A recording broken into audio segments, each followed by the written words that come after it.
a salvação. Na verdade, condições e benefícios da salvação. Sobre isso que eu quero falar.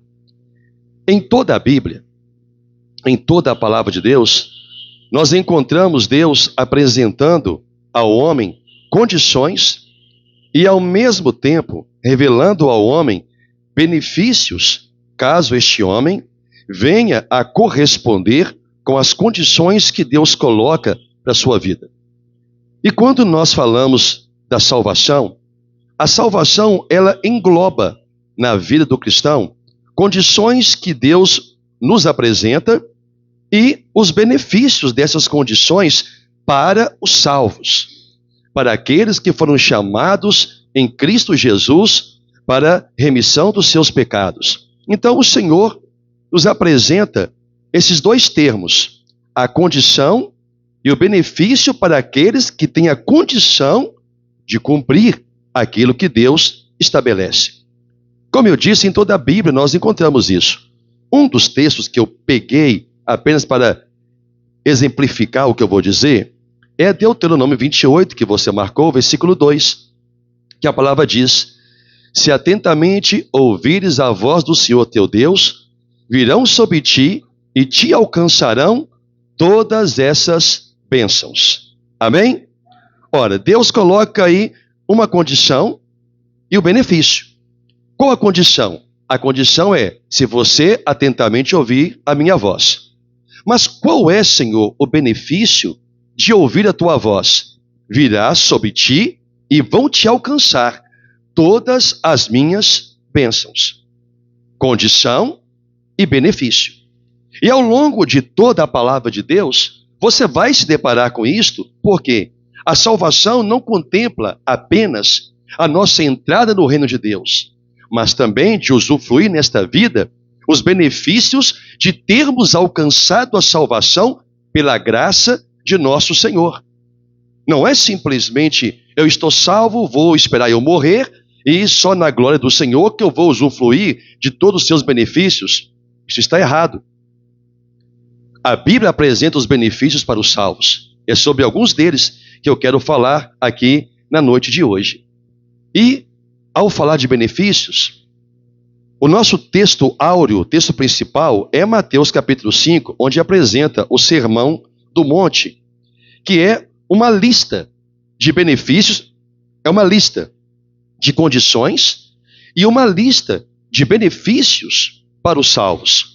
E a partir do versículo 1 de Mateus 5, a palavra diz assim: vendo Jesus as multidões, subiu ao monte e, como se assentasse, aproximaram-se os seus discípulos. E ele passou a ensiná-los, dizendo: bem-aventurados os humildes de espírito, porque deles é o reino dos céus. Bem-aventurados que choram, porque serão consolados. Bem-aventurados os mansos, porque herdarão a terra. Bem-aventurados os que têm fome e sede de justiça, porque serão fartos. Bem-aventurados os misericordiosos, porque alcançarão misericórdia. Bem-aventurados os limpos de coração, porque verão a Deus. Bem-aventurados os pacificadores, porque serão chamados filhos de Deus. Bem-aventurados os perseguidos por causa da justiça, porque deles é o reino dos céus. Versículo 11. Bem-aventurados sois quando por minha causa vos injuriarem e vos perseguirem e, mentindo, disserem todo mal contra vós. Regozijai-vos e exultai, porque é grande o vosso galardão nos céus. Pois assim perseguiram aos profetas que viveram antes de vós. Diga graças a Deus. Bem, nós lemos aqui um trecho do Sermão do Monte, ou Sermão da Montanha, aonde nós lemos as bem-aventuranças de Deus. E o Sermão da Montanha, ele exige daquele que é salvo renúncia. Não há um homem salvo que Deus não requeira dele renúncia. Se nós não tivermos dispostos a renunciar nossa vida neste mundo, isto é o principal ou um dos principais indícios de que nós ainda não tomamos posse da vida eterna. A vida eterna ainda não é permanente, não é presente em nós. Porque essa é a primeira condição, negar a vida por causa de Jesus. E isso requer renúncia. Em cada bem-aventurança, há uma espécie de componente de arrependimento e de fé. Em cada uma delas. Que o Senhor também coloca condições e coloca benefícios. E cada uma das bem-aventuranças interpretadas corretamente expõe os benefícios poderosos da salvação, que não contempla apenas a salvação, mas contempla todas as benesses de Deus para os seus eleitos, pelos quais ele deu a vida do seu Filho. A salvação do cristão, a vida de um cristão, ela não é limitada apenas a chegar no céu, mas a viver uma vida glorificando a Deus e usufruindo de tudo que ele criou no mundo, não para o mal, não para o ímpio, não para o diabo, mas sim para o seu povo, para os seus filhos, a começar por Adão. E assim se estendeu a todos aqueles que pela graça do Senhor estão sendo e ainda serão chamados para esta vida. Então, entender as bem-aventuranças, entender que elas trazem condições para a nossa vida, uma vez tendo nós renunciado a esta vida. Por que eu estou usando a palavra renúncia?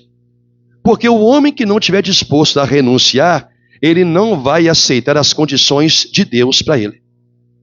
E para aceitar a condição, o homem natural não pode aceitá-las, porque ele é carnal. O homem espiritual, o homem que negou a si mesmo, o homem que renunciou sua vida neste mundo por causa de Cristo, é como se ele estivesse qualificado para atender à condição de Deus, para que ele possa ter direito aos benefícios aqui descritos no Sermão da Montanha ou no Sermão do Monte. Eu quero ler um trecho de um dos meus professores de seminário, pastor Peter Master. Ele fala sobre esse conceito, esse contexto, a seguinte coisa: o céu é prometido conforto, é prometido cumprimento e felicidade. A posse da terra é prometida, que também é certamente uma promessa escatológica a ser cumprida. Escatológica significa promessas de Deus que ainda se cumprirão. Amém? Isso se chama escatologia. É uma promessa cumprida, preenchida com justiça por Deus, para ser mostrada misericórdia e mostrado perdão. É prometido especificamente para ver a Deus, que é agarrá-lo na terra pela fé e compreender as coisas espirituais e ter união com Ele, e depois tê-lo e vê-lo eternamente. Ser seus filhos, ou seja, aqueles que são guiados por Ele, protegidos por Ele, tornados felizes por Ele, porque é um compêndio considerável de bênçãos que a palavra do Senhor nos apresenta. Fecha aspas. Então ele apresenta o Sermão do Monte como uma gama, um compêndio de promessas de Deus condicionada àqueles que renunciaram suas vidas. A primeira bem-aventurança é o versículo 3. Eu quero falar sobre cada uma delas. As bem-aventuranças trazem condições e benefícios da salvação. Bem-aventurados os humildes, porque deles é o reino dos céus. Qual é a condição que Deus aqui coloca? Ser humilde. Qual é o benefício de ser uma pessoa humilde? Porque destes é o reino dos céus. Então Deus apresenta uma condição para quem vai herdar o céu. Qual é a condição que eu exijo de você? Seja uma pessoa humilde. Mas há tantas vertentes para poder falar sobre humildade, mas o que quer dizer de fato ser humilde? Simplificando, é ter o caráter de Cristo. Porque assim ele se apresentou: eu sou manso e humilde de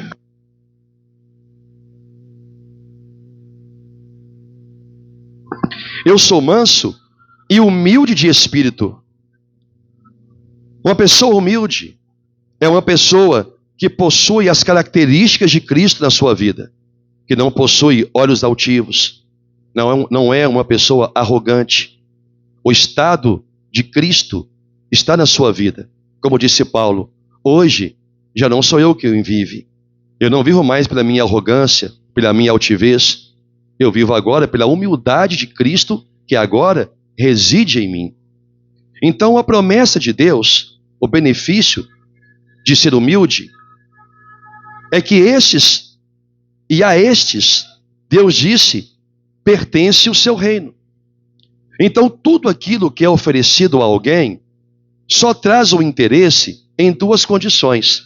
Primeiro, se a pessoa tiver condição, está adequada àquilo, e se o fato de estar na condição de receber algo, de pertencer a algo, o que lhe é oferecido? Qual é o benefício disso? É como se eu perguntasse assim para você: poxa, o senhor quer que eu seja humilde, mas o que eu ganho com isso? Qual é o benefício que eu tenho de ser uma pessoa humilde?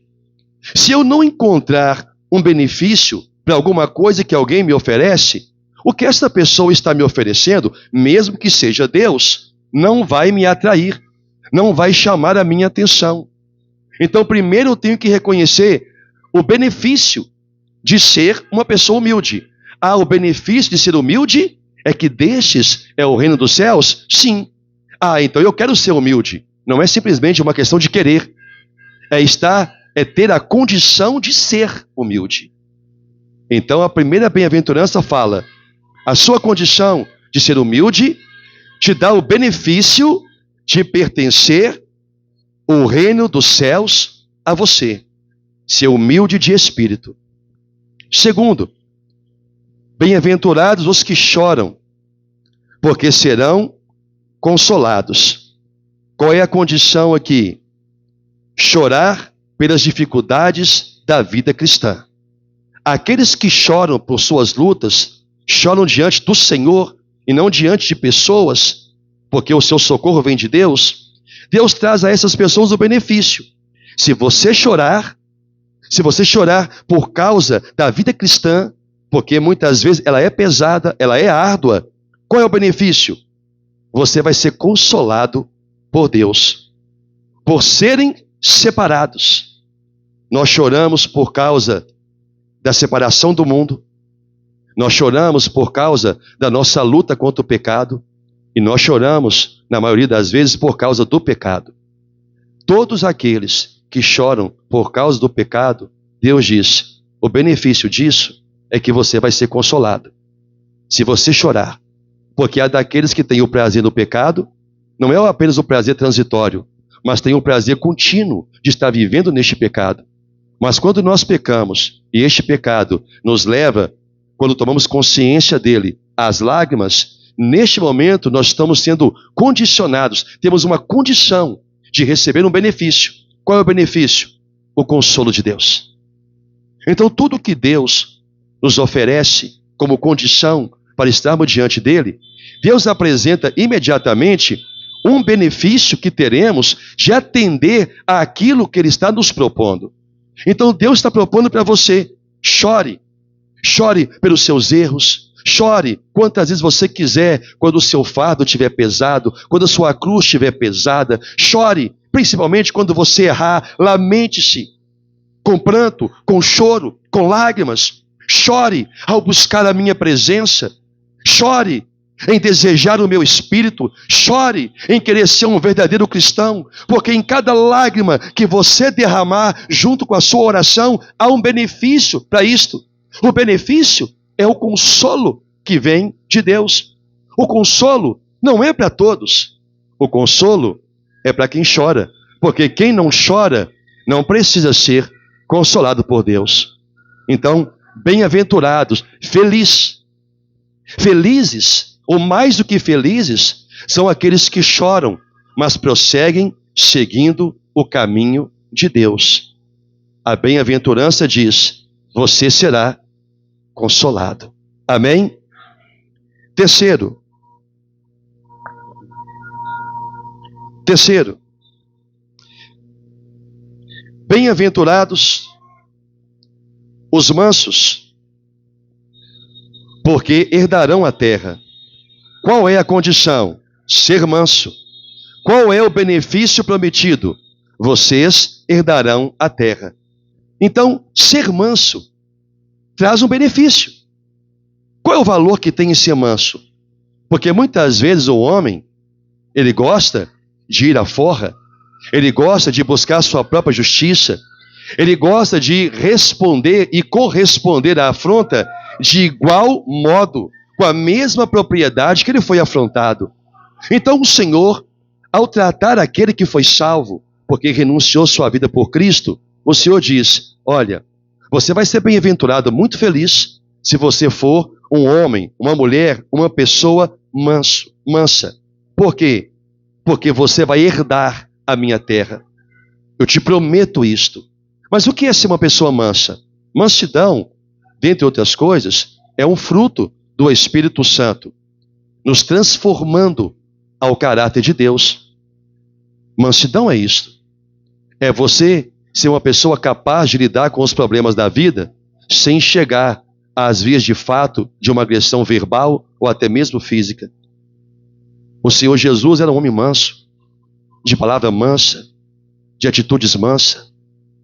O que Deus está querendo, está propondo para nós, a condição para poder herdarmos a terra, é nós termos o mesmo caráter de Cristo refletido em nosso modo de viver.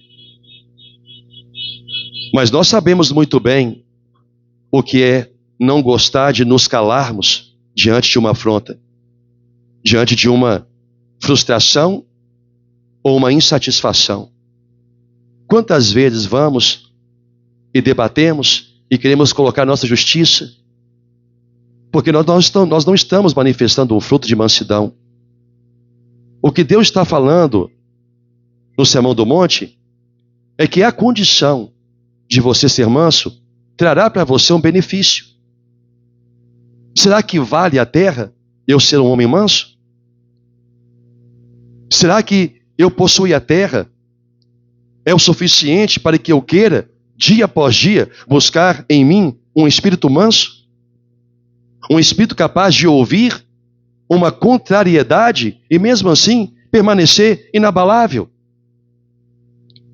Nós sabemos que o nosso ímpeto, quando alguém nos afronta com palavras, é rebater, é retribuir.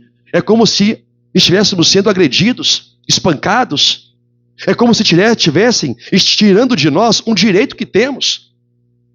Mas para quem é de Cristo, por si só não tem direito algum. Por isso é necessário renúncia. Eu renuncio ao meu direito. Eu renuncio ao direito da minha própria justiça. Eu renuncio ao direito de querer revidar aquelas palavras na mesma proporção às quais ela me está sendo dada. E há muitos que se escondem por trás de um texto dizendo: a palavra dura suscita a ira. Sim, suscita a ira em quem? Não em uma pessoa mansa. Ou pelo menos, não constantemente em uma pessoa mansa. A palavra dura só suscita a ira em quem já tem um espírito de ira. Ao manso, quer dizer que o manso não ira? Tanto ira que o Senhor fala: irai-vos, mas não pequeis. Não deixe o sol se pôr sobre a sua ira. Então nós temos um benefício de sermos mansos. Deus disse: você vai herdar a terra. Sabe por quê? Eu sou manso. Jesus é manso. Então nós temos esse espírito de mansidão em nós. Pastor, mas isso é tão difícil. Por isso que é para os salvos e não para o homem carnal. Por isso que é para os eleitos e não para quem quer ser manso. Porque não é uma condição de escolha, é uma condição de estado. O meu estado é de ser uma pessoa mansa. O que Deus está dizendo é que se eu buscar sempre esse espírito, há uma promessa para mim: eu herdarei a terra. Quarto, bem-aventurados os que têm fome e sede de justiça, porque serão fartos. Qual é a condição? Ter sede de justiça. Qual é o benefício? Serão fartos. Mas o que é ter sede de justiça? Falar sobre esse termo é como quaisquer outros. Há muitas condições que podemos colocar aqui sobre o que é justiça. Mas posso dizer que é desejar o domínio de Deus em nossas vidas.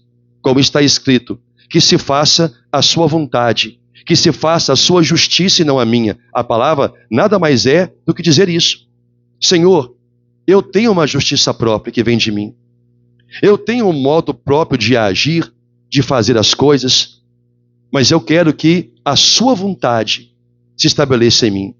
A vontade de Deus é a vontade justa. A nossa não é. Nós não somos pessoas justas, porque nós não podemos praticar a justiça por nós mesmos se o Espírito Santo não estiver agindo em nossos corações. Então, qual o benefício de ter a justiça, de deixar de permitir, entre aspas, permitir que Deus domine, que Deus governe a sua vida, que Ele decida sobre a sua vida? E como que Deus decide sobre a sua vida? Não é falando no seu coração, mas sim falando pela palavra.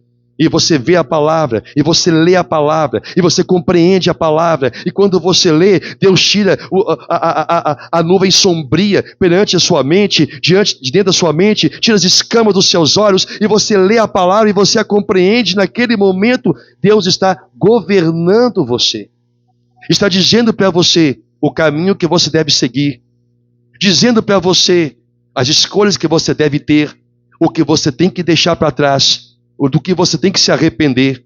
Por isso a palavra também nos ensina que os que são de Deus são guiados pelo Espírito de Deus. É a justiça de Deus em nós.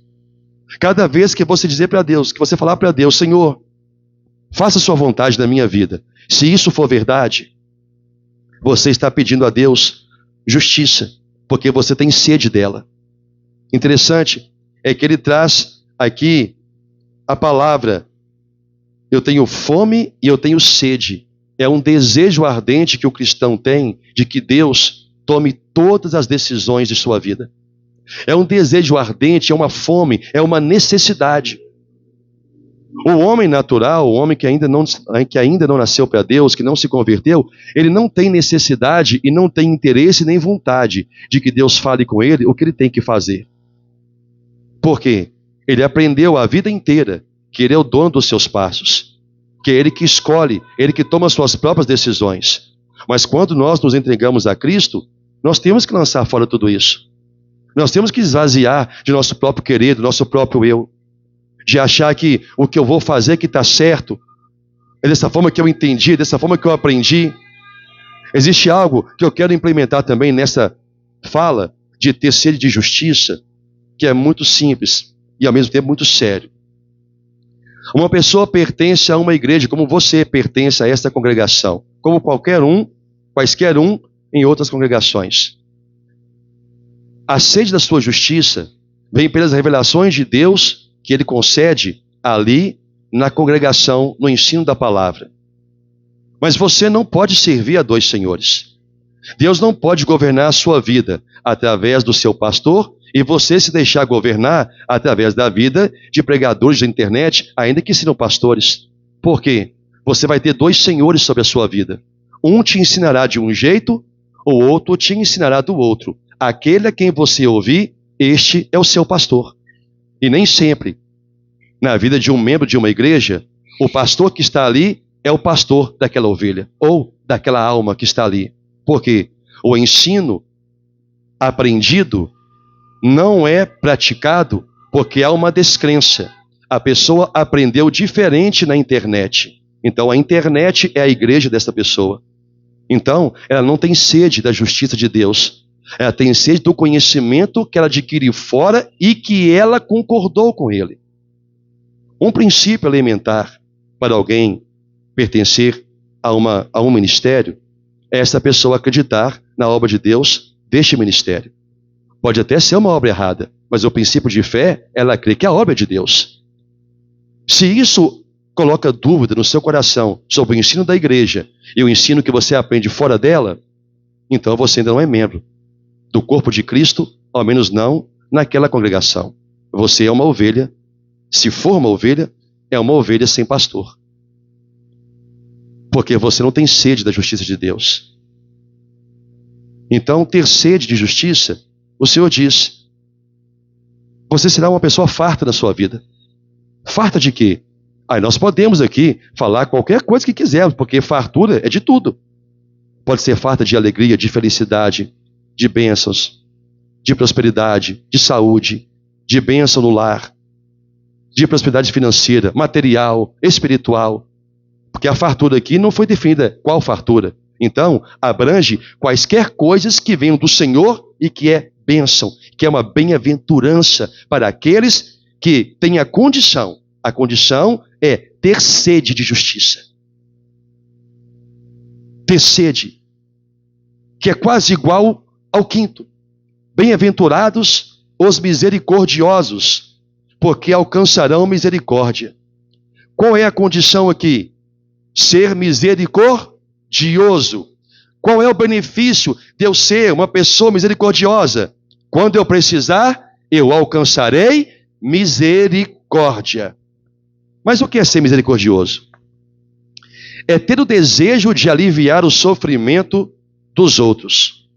Perdoar por amor e não perdoar por obrigação bíblica. Isso é ser misericordioso. Mas que benefício eu tenho de ser isto? Porque em algum momento você vai precisar de misericórdia, seja de um irmão, seja da igreja, ou seja do próprio Deus. Nesse momento, se você não vê interesse, se você não vê benefício em alcançar misericórdia, você não vai querer ser um homem, uma mulher misericordiosa. É como se você falasse para Deus, como se a pessoa falasse para Deus: eu não preciso de misericórdia porque eu jamais vou pecar contra alguém. Eu jamais vou errar. Eu sou uma mulher, eu sou um homem perfeito. Indiretamente, é essa a resposta que falam para Deus. Então Deus coloca uma condição. Seja uma pessoa misericordiosa. Para quê, Senhor? Porque há um benefício. Você também vai alcançar misericórdia. Se você entender que você tem necessidade, ou de algum momento, agora ou futuro, de receber misericórdia, a condição é, você primeiro tem que ser misericordioso. Você tem que ter o desejo de aliviar a dor do outro. E nesse contexto, encontramos muitas pessoas dentro das igrejas que não são contempladas com o espírito misericordioso. São pessoas vingativas. São pessoas que, se alguém pecar contra ela, ela se torna um monstro na vida daquela pessoa. Ela suporta, ela perdoa da boca para fora. Não existe um ato de amor em suas palavras de dizer, eu te perdoo. Porque há algo pernicioso que está acima do amor de Deus no coração dela. Porque essa pessoa não viu benefício em usar de misericórdia, como se ela nunca fosse precisar das mesmas. Eu necessito de misericórdia todos os dias da minha vida. E pode ser que em algum momento da minha vida eu precisarei de muito mais. Mas se eu não usar de misericórdia agora com aqueles que precisam dela, Deus, quando eu precisar, Ele me fecha a porta de um ato de misericórdia, seja dele, da igreja ou da pessoa a qual eu ofendi. Entende isso? Então, há um benefício em você ser misericordioso, em você aliviar a dor do outro. Sabe onde isso muito se aplica? Na condição do perdão. Quando alguém erra contra você e parece que propositalmente você não perdoa ou é indiferente, e você sabe que está causando dor naquela pessoa. Não porque ela não tem o perdão de Deus, mas todos nós temos a necessidade de ouvir do próximo que ele de fato nos perdoou pelo mal que nós fizemos a ele. Não que isso vai mudar a nossa história para a salvação. Mas, como diz a palavra, no que depender de você, vive em paz com todos. Então, o homem misericordioso, ele está pronto para viver em paz dentro da sua casa, tendo misericórdia. Misericórdia do marido, misericórdia da esposa, misericórdia do pai, da mãe, do filho, misericórdia do irmão na igreja, misericórdia do colega de trabalho. Seja uma pessoa misericordiosa, porque Deus diz, você vai ser muito feliz se você for misericordioso, porque quando você precisar, e você vai precisar, você também alcançará misericórdia.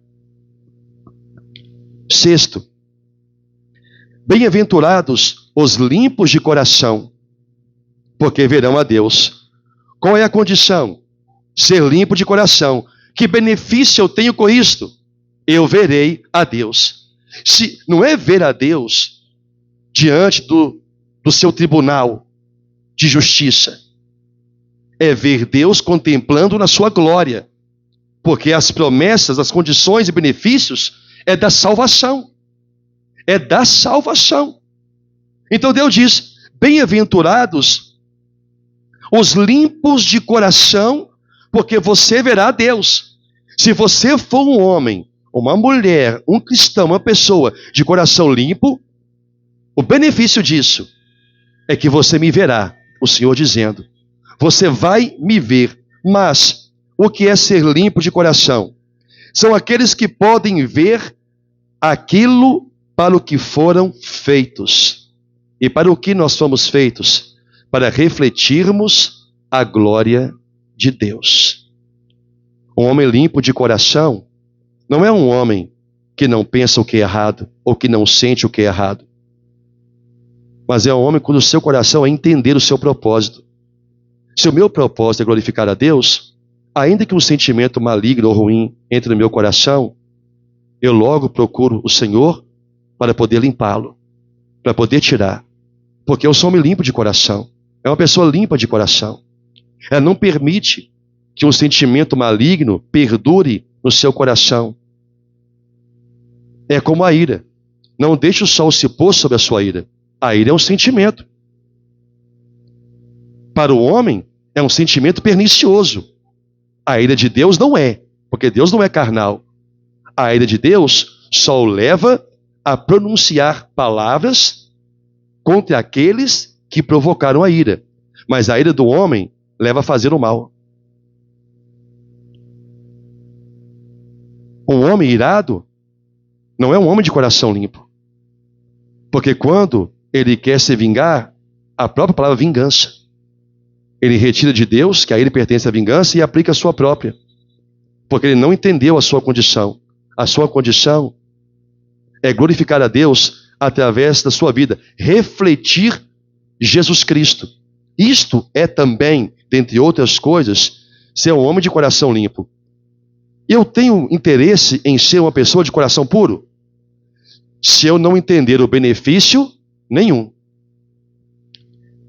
Porque é muito mais fácil odiar do que amar, irmãos. Porque para amar alguém, nós estamos procurando um motivo.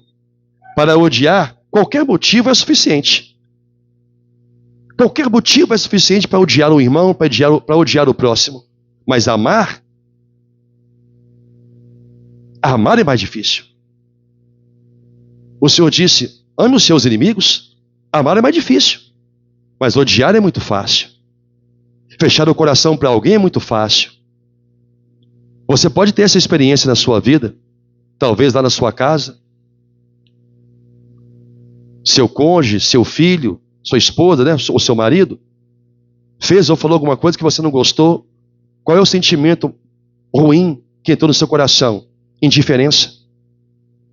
Você quer se vingar, você quer mostrar para aquela pessoa, você quer fazê-la sentir dor através da sua indiferença, através do seu maltrato com palavras. Tudo isso por quê? Porque o seu coração deixou de ser um coração puro diante do Senhor. Se você não vê benefícios em ver a Deus, você não vai querer mudar o seu modo de agir. Você será como um pêndulo. Com a mesma força que bater em você, você devolve. Você é incapaz de tomar a pancada e segurar para que o pêndulo não volte a quem jogou. Muitas vezes, um cristão se coloca na condição de ser muito forte na sua fé, ser muito virtuoso diante do Senhor. Mas basta alguém lhe causar uma insatisfação que o que está no seu coração se aflora. Deus diz que bem-aventurado é o homem de coração puro, porque esse homem verá a Deus. Esse homem agirá como Deus. Ele pensará como Deus em favor do seu próximo. Porque essa é a condição de todo aquele que tem o Espírito Santo. Ele pensa como Deus, porque tem a mente de Cristo. Ele age como Deus, porque é o Espírito Santo que agora vive na sua vida. Eu enfatizo as palavras de Paulo, hoje. Paulo fala do momento, ele não fala do passado. Ele diz, hoje. Hoje não sou eu que estou vivendo. Hoje quem está vivendo em mim é Jesus Cristo. Talvez, no momento em que ele escreveu isso, fosse uma ocasião aonde a situação que porventura ele possa ter vivenciado, o faria agir diferente do que ele estava agindo. Então, quando ele viu que o seu comportamento mudou, ele disse, hoje. Ele não falou de ontem. Por que ele não disse, quando Jesus se revelou a mim em Damasco, ele passou a viver em mim? Não, não passou a viver nele. Mas estava conduzindo Paulo até ele. Até o momento em que Paulo entendeu que todo o seu modo de pensar, de agir, ele estava vivendo a bem-aventurança da qual ele ainda nem sequer havia ouvido falar. Então ele se tornou um homem de coração puro. Quando Jesus estava sendo crucificado, ele disse, Senhor, Pai, perdoa os seus pecados, eles não sabem o que fazem. O que é que Paulo disse quando era apedrejado? Nada. O que é que Paulo disse quando estava sendo injuriado? Nada. Porque algo mudou em Paulo. Ele era um novo homem. Ele era um homem salvo. Ele era um homem que, mesmo ainda sem ter ouvido a bem-aventurança, ele entendeu que para servir a Deus, para caminhar com Deus, há condições e há benefícios, e ele deu valor aos benefícios. Quando ele disse, posso todas as coisas daquele que me fortalece. Em outro texto, ou no mesmo, ele fala, eu aprendi a viver contente, tendo tudo, não tendo nada. Ele aprendeu a viver. Ele completa, tudo suporto por causa de Cristo. Havia um benefício. Havia um benefício. Se o cristão que não entender os benefícios de ser um cristão, ele jamais será um cristão. Oitavo, bem-aventurados os perseguidos por causa da justiça, porque deles é o reino de Deus. Qual é a condição? Ser perseguido por causa da justiça de Deus. Qual é o benefício prometido?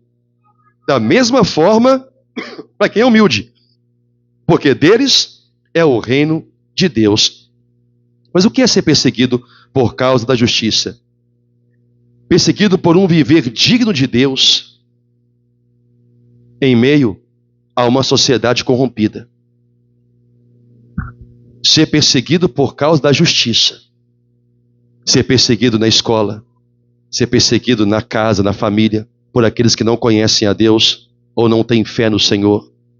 Ser perseguido por causa do seu modo de agir como cristão. O seu modo de viver como cristão. O seu modo de se vestir, se comportar, de falar, de agir, de reagir. Lembra daquela cena que aparece em um desenho, que aparece um anjinho de um lado e um capetinha do outro? E geralmente o capetinha ganha nesses desenhos. É como se o anjo não tivesse força. Não é que não tenha força. É porque o capetinha ali, ele mexe naquilo que o homem mais deseja fazer. Satisfazer a sua própria vontade e não a de Deus. É assim o comportamento de uma pessoa que não aceita ser perseguido por causa da justiça de Deus. Não aceita que falem mal dele porque ele é cristão. Quer ir lá tirar satisfação. Nós não temos que tirar satisfação de nada. Como Jesus Cristo também não tirou. A única coisa que ele falou diante de Pilatos: você acha que se o meu pai não quisesse, você teria algum poder sobre mim? Você acha que se eu não clamar aqui agora, o meu pai não envia os seus anjos para me salvar? Foi a única coisa que ele falou. Mas ele aceitou.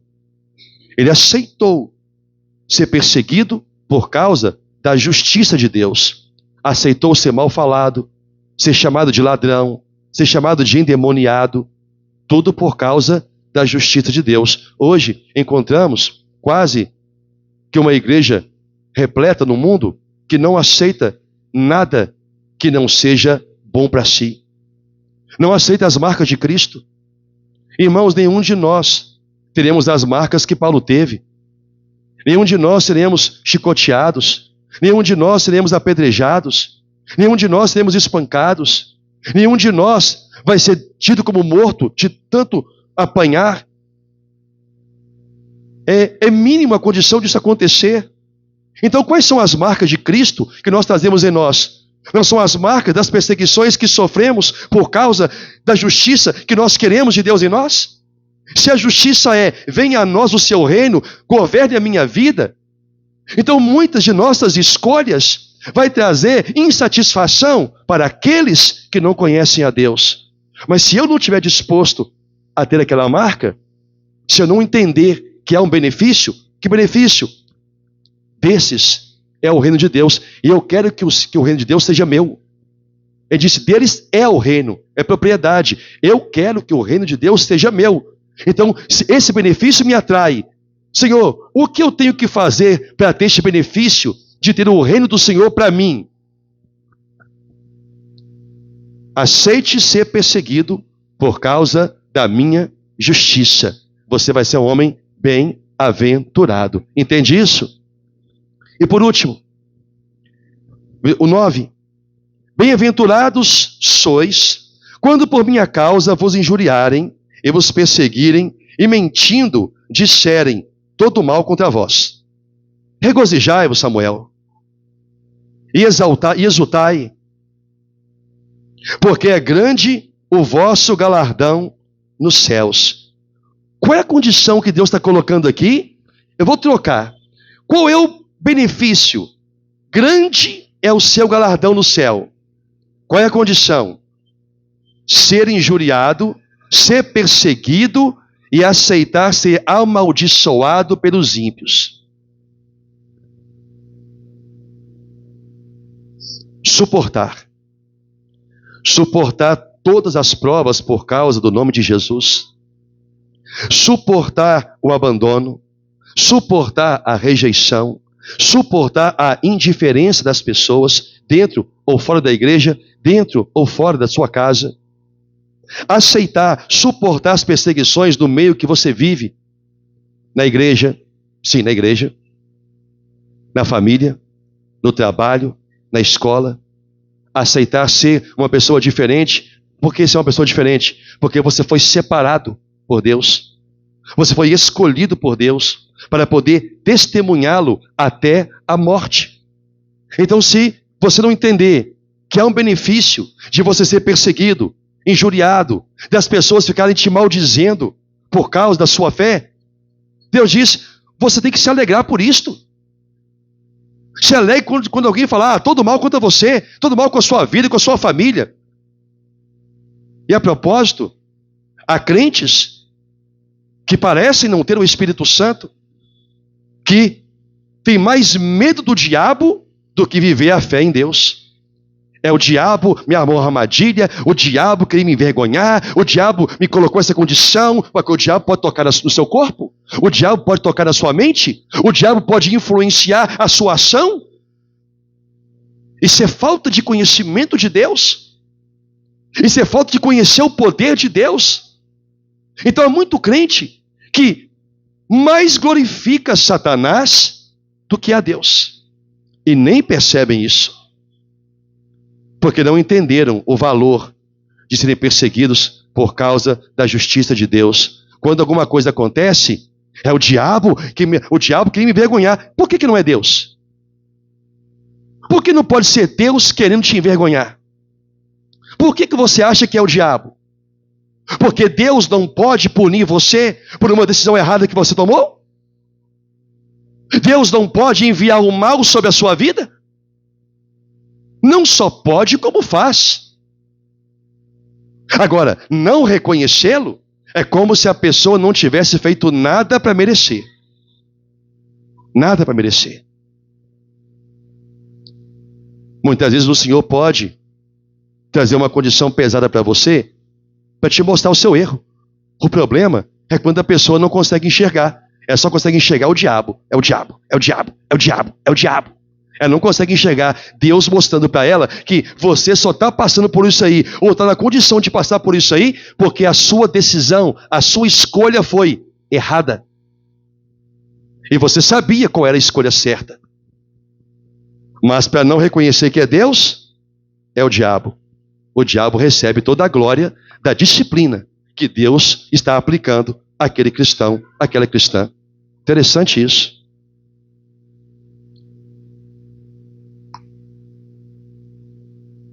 Para terminar, há um contraste da vida do mundo com a vida do crente. Todos os benefícios que vêm através de Jesus Cristo só pode vir para quem é salvo. Qualquer condição colocada, ouça bem que eu vou terminar.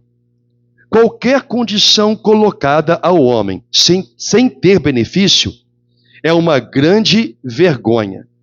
Exigir sem oferecer com benefícios. Isso não atrai o homem. Pense comigo assim. Existe uma oferta de emprego. Qual é a condição para alguém ser contratado naquela oferta de emprego? Exemplo. A condição é ser um engenheiro. A pessoa vê aquele anúncio, uns 5 pessoas que têm a condição, porque são engenheiros, vê aquela publicidade. Olha, ali está contratando engenheiro. Perfeito. A primeira atenção a ser chamada é a condição. Opa, eu tenho a condição, eu sou engenheiro.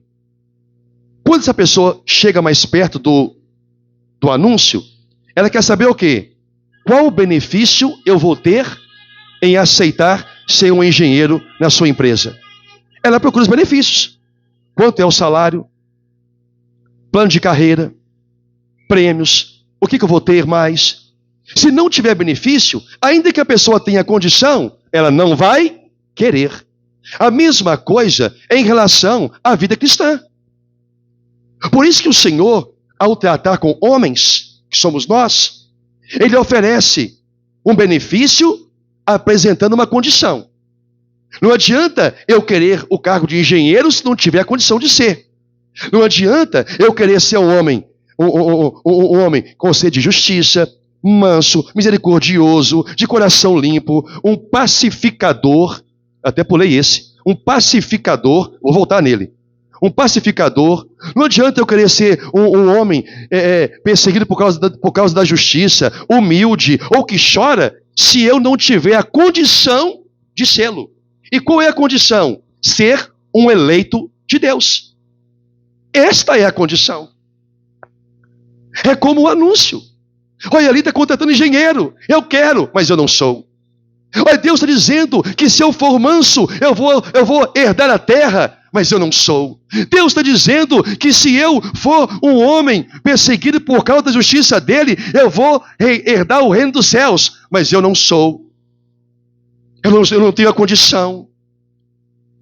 Assim, Deus também trabalha em nós. Se não houver uma condição, se não houver um benefício, este homem, este engenheiro, não terá interesse, ainda que atenda às condições. As bem-aventuranças nos apresentam justamente isso. Dizendo o quê? Vale a pena ser cristão. Porque há benefícios incontáveis, não apenas os contidos na bem-aventurança, mas em toda a palavra de Deus.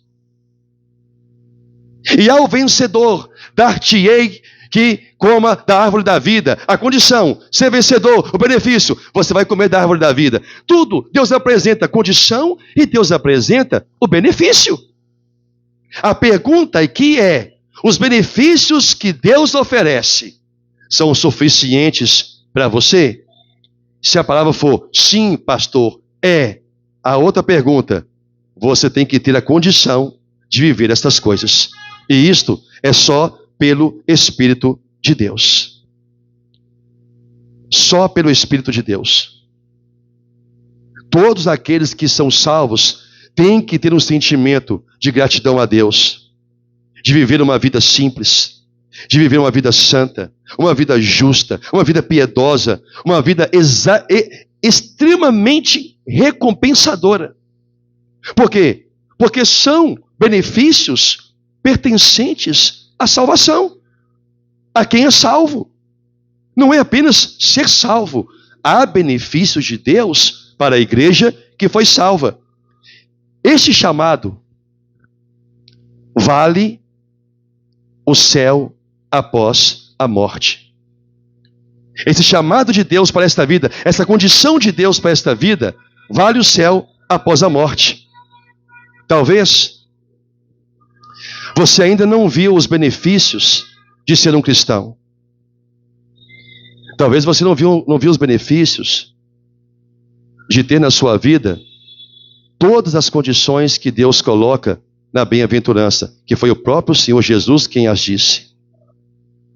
Talvez você ainda não foi revelado, talvez ainda a você não foi revelado por Deus a grandeza de ser dele.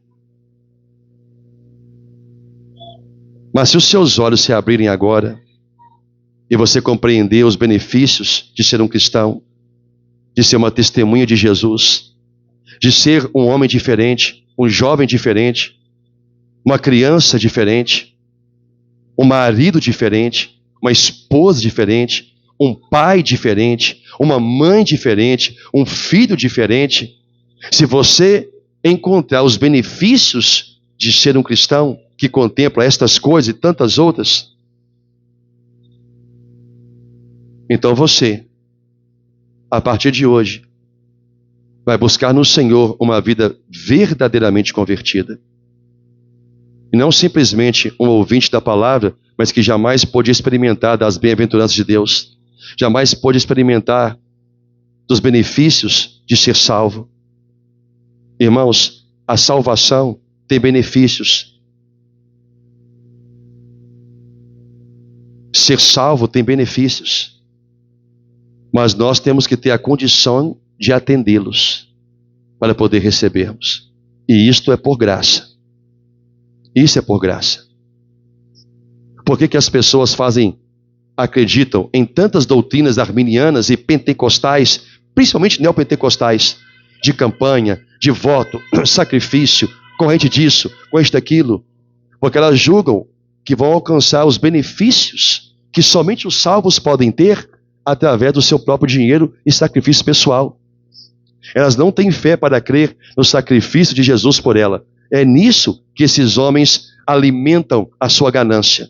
Na condição dessas pessoas não entenderem, não compreenderem os benefícios, se primeiro buscarem o reino de Deus. Lembra do Senhor? Buscai em primeiro lugar o reino de Deus e a sua justiça, que venha o governo de Deus, e o mais lhe será acrescentado. As bem-aventuranças é apenas um escopo para nós podermos entender que há muito mais de Deus para ser derramada sobre a vida de um verdadeiro cristão. Amém, igreja? Receba esta palavra e busque uma conversão sincera e verdadeira a Deus. Não aceite apenas ser membro de uma igreja. Você precisa ser membro do corpo, integrante do corpo de Cristo. E você receberá na sua vida Jesus Cristo como verdadeiro e único Senhor da sua vida. Não em suas vagas palavras, mas em verdade. Porque todo crente, Jesus é o seu Senhor. Mas o Senhor já disse: nem todos vocês que me chamam de Senhor herdarão o reino dos céus, mas somente dentre vocês que me chamam de Senhor e que fazem a vontade do meu Pai. E a vontade de Deus é que eu seja um homem manso. A vontade de Deus é que eu seja um homem que tem sede de justiça. A vontade de Deus é que eu seja um pacificador. Não posso, eu pulei esse. Bem-aventurados os pacificadores, porque serão chamados filhos de Deus. Qual é a condição? Ser um pacificador. Qual é o benefício? Vão me chamar de filho de Deus. Mas o que é um pacificador? São aqueles que buscam a paz uns com os outros a qualquer custo. São aqueles que evitam contendas. São aqueles que evitam brigas, são aqueles que lutam para unir irmãos, para unir casais, para unir pais e filhos. São aqueles que lutam para unir a igreja, porque ele é um pacificador, é um filho de Deus. O que é que Jesus Cristo era, é e sempre será um pacificador. O que ele estava fazendo? Unindo o homem a Cristo, a Deus. Unindo o homem a Deus. Levando o homem a Deus, um pacificador. É isso que cada um de nós, cada cristão salvo, tem que ser também, um homem pacificador. Ele é inimigo de contenda, ele é inimigo de brigas. Seja na igreja, seja na sua casa. Na casa. Quantos são aqueles que têm voz mansa, mas são separadores? Quantos são aqueles que não importam a dor que causa, principalmente a verbal? Irmãos, acho que todos aqui já sabem disso e aprenderam ao longo da vida. Perdoar uma agressão é mais fácil que perdoar uma ofensa. Por isso Deus fala que a língua é um órgão que não tem controle. Que nós temos que manter uma máxima vigilância. Porque o que fala não atinge o corpo, atinge a alma. Um tapa você esquece. Uma agressão familiar você esquece. No sentido de não sentir a dor. Mas a palavra, ela penetra na alma. Ela fica lá, remoendo e destruindo, destroçando. E quantos são esposas e maridos, principalmente maridos, que não medem suas palavras com suas esposas, porque na sua ignorância e cegueira esquece como Deus as apresentou a nós, vaso frágil. Esposa não é homem. Esposa é uma mulher frágil. Mas se eu não sou um pacificador, eu faço da minha casa um pé de guerra se a minha casa não andar conforme eu quero, seja a esposa ou seja o marido. Pacificador. Que benefício, pastor, eu tenho disso? Você não vai dizer que você é filho de Deus. Te chamarão de filho de Deus quando você é uma pessoa que evita briga e discórdia. Agora, ouça isso, eu vou terminar. Você não precisa começar pela igreja. Na igreja, pacifico eu como pastor. Comece pela sua casa. Amém? Pela sua casa. Se a sua casa tiver pessoas pacificadores, a igreja também terá. Porque terá filhos de Deus. Diga graças a Deus. Louvado seja Deus por tudo. Meus irmãos, vamos ficar de pé e vamos orar em nome de Jesus.